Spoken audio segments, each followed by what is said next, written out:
Good morning, free world. I've just had my computer hung for me trying to play the theme from Schindler's List as Stephen House talks to the Justice Subcommittee on Policing in the Scottish Parliament on the 31st of October. There's a wee picture of them. They're officially grouped round a round table like King Arthur to try and see justice through in Scotland. And they're all looking ever so serious. This is a whole year ago when they still had the videos of Moira Anderson, the thing that I've been gagged on. There he is, look. He's now making the sign of the serpent in this little bit of footage here. But you can see the sly grin on his face. He's a very well paid man by this stage. That's a whole year ago. It doesn't say Sir Stephen, and the speakers didn't curtsy to him before they ask the questions, but he's telling us that he's doing a fine job, which was why I was trying to look at the audit in the Schindler's List movie, and I was going to play the theme, but it has been frozen with my request to play the theme from Schindler's List, where the man who's making the rivets in the audit gets approached by the Nazi representatives of Oskar Schindler, and when he can't make the hinges in time, they take him out to the forecourt, where, like the playgrounds that we used to have in the school, where my classmates used to get whacked with canes. And Stephen House will bring that kind of behaviour and that kind of punishment back in, because currently he's running a programme through the Holyrood buildings to get Scottish police heavily armed to protect us from the Islamic menace on different continents. And I've just got a list here of Borders ice rink staff who also dress up in blue and walk the pavements, but these are decent people. They approached me in a pub on Saturday night and they made me aware that the solicitor that checked my family out, that's the family that bought this home using the solicitor's company. I won't tell you which one it is in case it impacts on their business, but they've got a lease in the business to replace the man that took me for a coffee. And when I discussed the fraud with him, he just said, "It's all an accident, George. It's actually a cock-up." He resigned within a few weeks of that discussion, and I paid for the coffee as mentioned in an earlier video. I know now that the links to him take us to the links of the person with a name very similar to my family group as the CEO of that organisation. And I now understand entirely the links of the people that are involved, dressed up in blue, to the Borders cabal, to Alistair Hutton, the multi-sector criminal that runs the British Legion, that runs 15 companies, one of which, the only one I've looked at so far, has 90 million fucking pounds at the bank, because he's a propagandist for war, for the Las Vegas military tattoo, and for the remembrance of the war dead, and he's encouraging comments on continuing to make the ultimate sacrifice for your country. 90 million at the bank for the SRUC company that sponsors the globalised Burns movement to make a romantic joke about everything that is wealth divide in Scotland. Okay, let's see if we can get the theme from Schindler's List, and I could maybe get you that little clip of the man that had to make the get the rivets into the hinge for the door, for the black fascist door to be slammed shut right across Europe as they drive people into the Nazi ovens and the internment camp, and replay the biblical jokes about shaving the heads and putting them into fire pans on behalf of the one true God. Hutton gave the sermon on Remembrance Sunday at the Church of Scotland, and his mate David Curry, he knows all about the might of my campaign, the honesty and the truths about the theft project from ordinary citizens all over Scotland. He's denied the existence of John Robertson Wright, but he was prepared to stand up in the Church of Scotland on Sunday and demonise Islam as a threat to the free world. They are all profiteering bastards, and they're going to come tumbling down really soon. But thank you to the girls all dressed up in blue dressed up in blue, you see, at the civilised grouping of directors that have now been introduced me to, which gives me much greater insight into the cross-border cabals. Some of the cross-border cabals are trying earnestly to negotiate with me. I met some of the people from the Berwick region, from the Northumberland region, that are blessedly productive employers like the Duke of Roxburgh. They want to talk now, and talking is far better than cheating and killing, which this man has been appointed to do over the course of time. £250,000 a year, and he now wants the Parliament building that he's enthralling here with his lies, that he's doing a good job on the 31st October 2013, round about the time that they cooked up the Arnot-Manderson company out of the Speculative Society of Edinburgh to cover up his jokes at the killing of Moira Anderson, at the Anglo-Ag sequestration of the rights to roam on Scottish land for Scottish citizens, of all of the crimes that Levy and McRae have committed over the years, helicopter crashes, plane crashes in Lockerbie, all of the stuff that is going on in this country, the Clutha pub crash. That's why new companies have to be created now, because yours truly is delivering the truth about why they have to rely on crashing people's computers, closing the Lord Lothian and Borders Facebook page so that none of these crimes can be mentioned on that anymore. And everything is done in secret societies to steal from the people, and even the ordinary police officers now, they live in fear of their jobs like the employees at Grangemouth. It's pathetic, and a man with the Cockney accent, trained in fetes with Tony Blair and those bastards that took the left wing to war in Iraq in 2003, with all the directors, the foreign secretaries and the eventual inquest chair into the arms scams registered in the same companies. That's Abraxa. All of those crimes have been reported. None of it has been actioned. What they do to keep the system going and to keep the citizens' cash in private accounts is to appoint quislings to the Parliament building who are asking this guy the futile questions.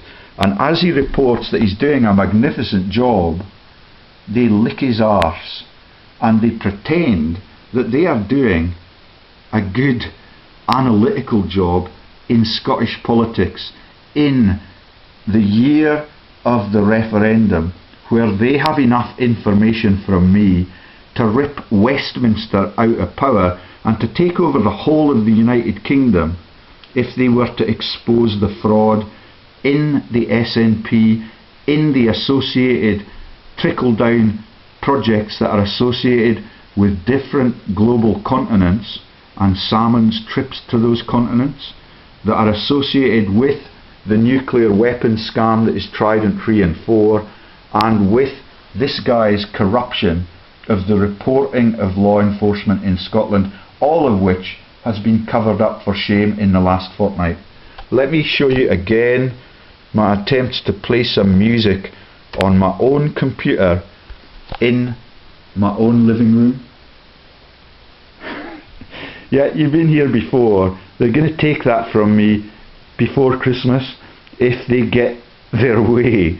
They are got a lot of opposition coming at them because the ordinary people now are being robbed blind by people dressed up in blue. But thank you, girls, on the Saturday night. I wanted to play you a song about being dressed up in blue, but I didn't think they're going to let me do it.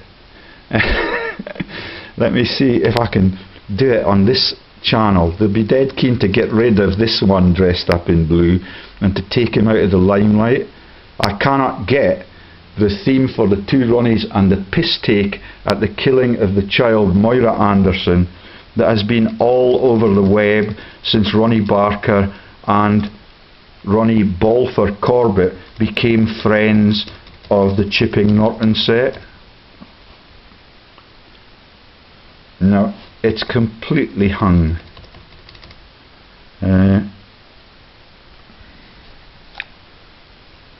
You can see all of these things. 27th June, Justice Subcommittee on Policing, 2013.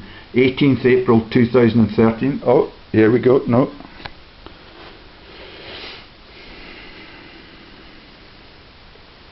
Oh, they're going to let me play the music for Schindlers? No, they're no. Two Ronnies, Moira Anderson. Everything they do is a joke at the people's expense. His salary is a joke at the people's expense. They made the joke on Moira Anderson's killing within the same fortnight as he became Sir Stephen House. Let's just get another little insight into his accent. And the question that Jim Fetzer asked me, would any right-minded Scotsman not vote for Scotland's freedom? And when I explained the mire of deceit, Jim Fetzer could relate to it, because now the CIA that was created to dismember other countries is actually turned its guns on America, and they're committed to Zion, like all of the folk that work in the political parties in Britain. They are friends of Israel, and look at the references to Jim Murphy, the friend of Israel in the Labour Party and in the Westminster Cabinet, just happening to be passing the Clutha pub within 5 minutes of him making an interview with blood on his collar. All of it is iconic to show their might and their criminality. And this guy is typical. You make your way up to the head of the Scottish chain through the Westminster route. John Lamont is doing it the other way round, and you should see what I've discovered about the interlocks between John Lamont's namesakes near Coldstream and what they do to the free world in the magic circle law enforcement sector. Yeah, they're not going to let me play Bruce Springsteen singing about tougher than the rest and being all dressed up in blue. I know that this system is going to crash, and I know that God is on our side, which if I had been able to show you the Schindler's List movie, you see that the gun misfires again and again and again. That could be false news made by Ingenious Films LLP or Lord Michael Grade of Yarmouth, the massive criminal that runs the media events and the hugest Ponzi schemes that I've ever found in my fraud career, out of Yarmouth, where they launched the globalism story in the David Copperfield story. Everything is a joke. The joke about Prince Eddie, Macbeth, Glams, the House of Shaws, all of it is a cover-up of the actual truth and the geopolitical manipulation, not only of Scotland, but the whole world. Listen to the Fetzer interview I made 2 days ago, and you can see that when you get close to solving the whole of the global political problem, and you try and get the funding back into democracy and out of Stephen House's private accounts in Geneva, then you know when they crash you and in mid-interview that you've pre-planned a fortnight before and declared that you're going to be talking about religious fraud, they do not have the courage to let you talk about that. They talk only about the electoral fraud, which keeps nation states, or in the American case, some of the states and the counties, suppressed. It's pathetic. There is not an innocent journalist in the whole world, with the exception of the person you're listening to now. I'm going to stop there because my batteries run down really quickly, and all of this is confirmation that in my living room they have the right to suppress my access to facts, my access to relaying those facts to innocent electorates globally, and the media that support this bastard Stephen House have covered up entirely the creation of Arnot-Manderson, its location in Parliament Square, and Sheriff Kev Drummond at Jedburgh Sheriff Court. None of the Jedburgh citizens know of the man. He's been appointed to replace the previous sheriff, and all of it is a cover-up about the geopolitical shenanigans and the selling off of Scotland's freedom by Scotland's leaders. That's the SNP en masse, massive majority in the Holyrood building. They got into power in 2010. If they really wanted independence, they could have done it then without a referendum. They are the Scottish government. Constitutionally, they could have made themselves free in the first fortnight. The only opposition comes from list members who are paid to be representatives for the unpopular parties who cannot get elected to that building. And all of it sustains the corruption in every sector.